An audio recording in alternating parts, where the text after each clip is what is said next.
Un iceberg de Internet es una forma de dar a conocer hechos, curiosidades y teorías que conforme más se va descendiendo en el abismo más se vuelve turbio el contenido.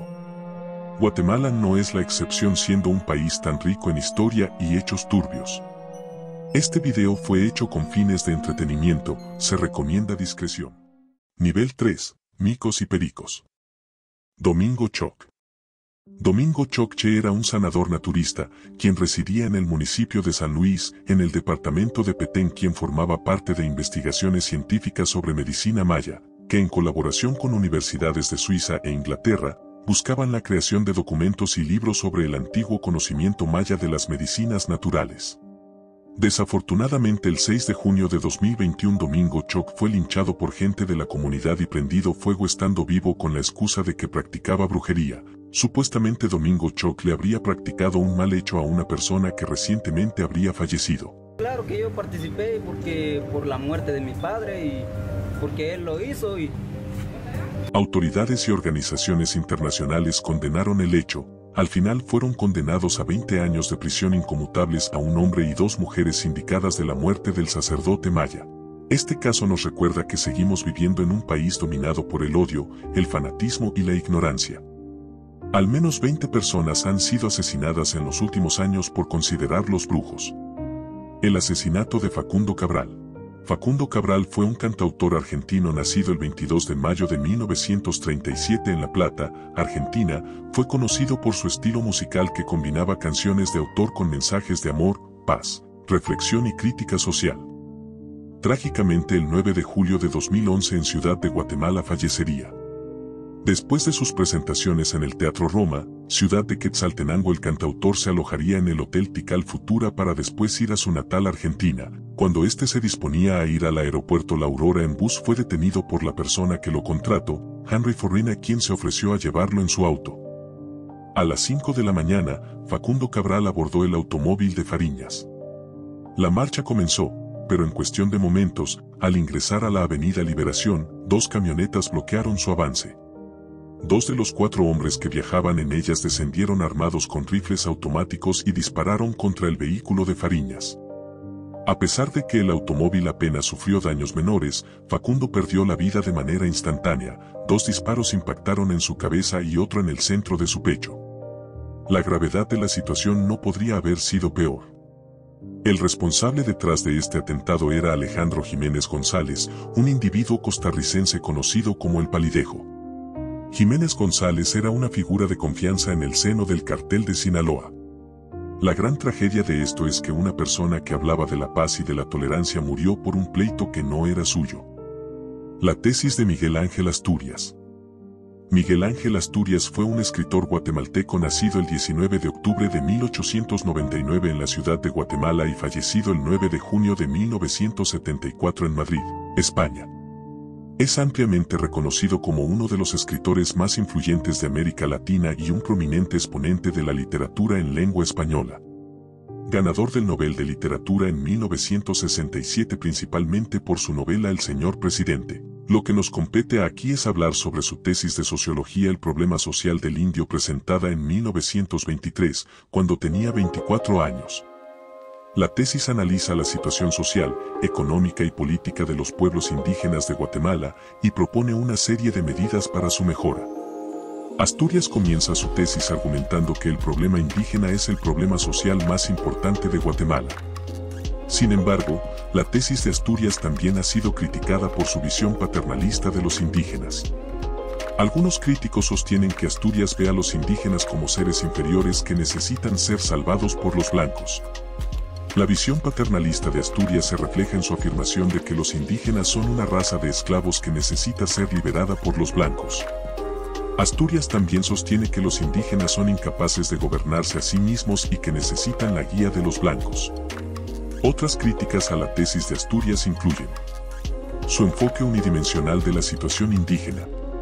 Asturias se centra en las causas económicas y políticas del problema indígena, pero no considera las causas culturales y sociales.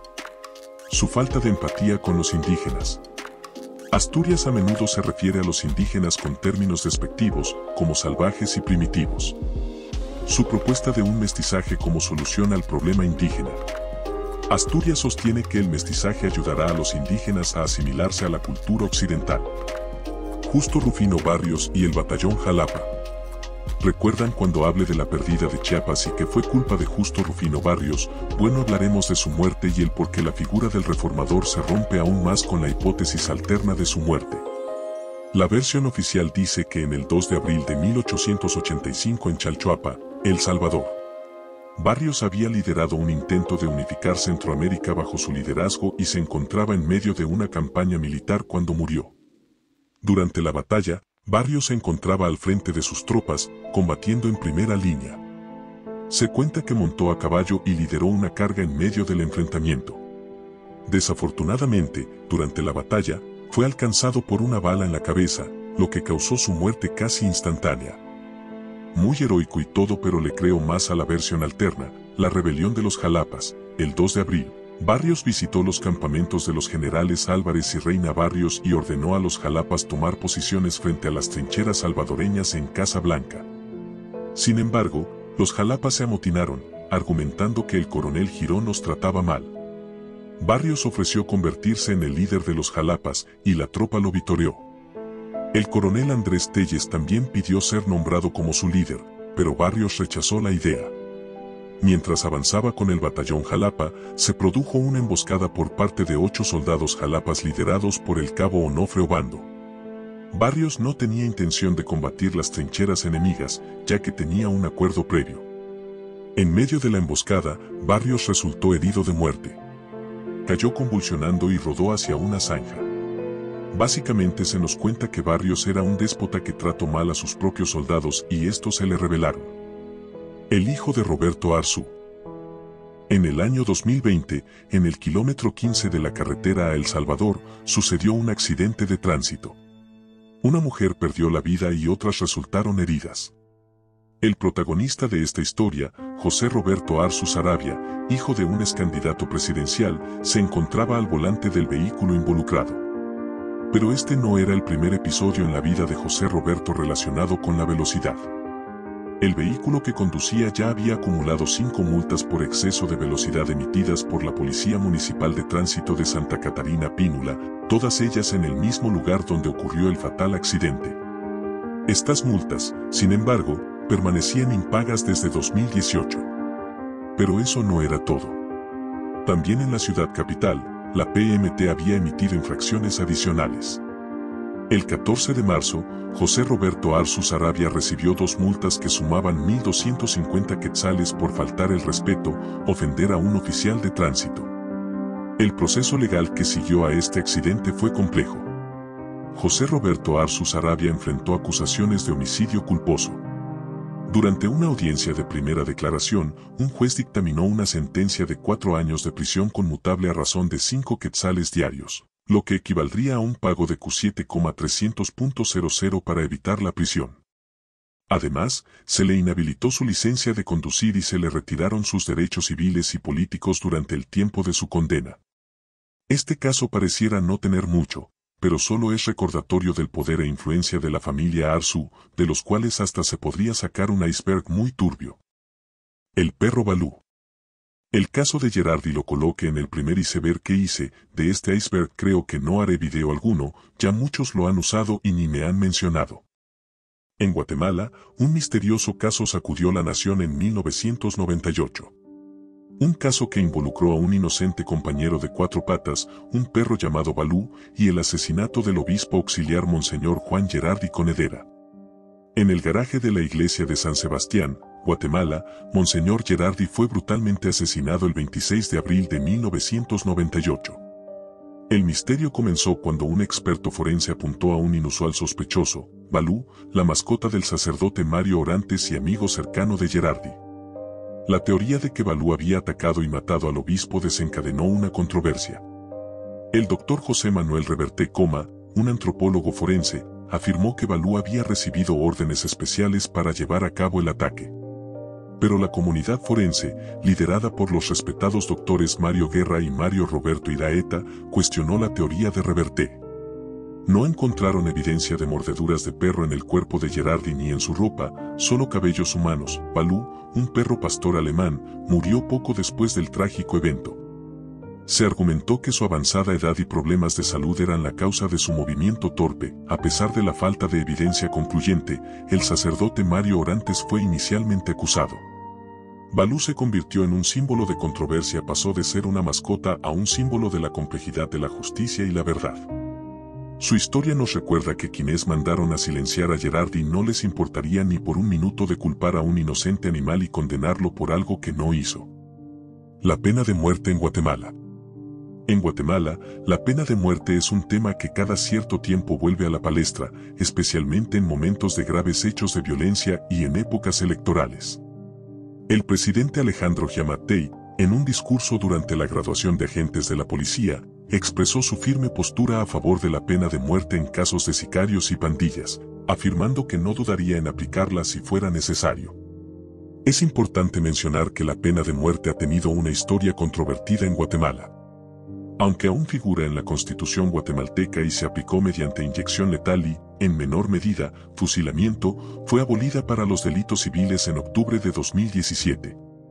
El Código Penal guatemalteco establecía la pena de muerte para 6 delitos específicos, incluyendo el parricidio, el asesinato y la ejecución extrajudicial, entre otros.